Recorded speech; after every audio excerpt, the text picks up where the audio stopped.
চরমনায় পিসাব হুজুর তিনি যেইভাবে একত্রে বসছেন, আপনারা দেখছেন ভিডিওটা, আমরা তো দেখছেন বাইরে থেকে, আমি অনেক কিছু দেখছি তাকায় তাকায়।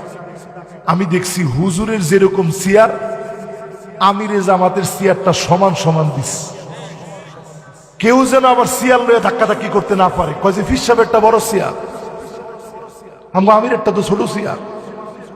চেয়ার গুলা দিছে সমান সমান, বসছে এমন ভাবে প্রধান অতিথি কে আর সভাপতি কে বুঝার যেন কোনো ভাও নাই।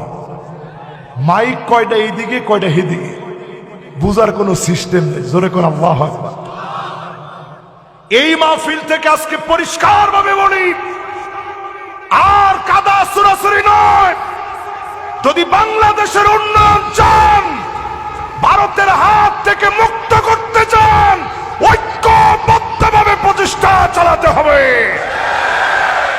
এরপরে যে লোকটা পিছায় যাবেন, মনে করবেন হুজুর গল্লগে নাই, টাকনু পর্যন্ত রক্ত পৌঁছায় যাবে। সামনের দিনে নবীজির হাদিসের মধ্যে নবী বলে গেছেন, রক্ত টাকনু পর্যন্ত পৌঁছায় যাবে।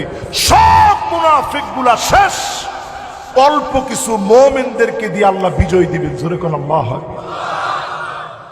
এখন আপনি কি হয়ে মরতে চান একটু হিসাব করেন।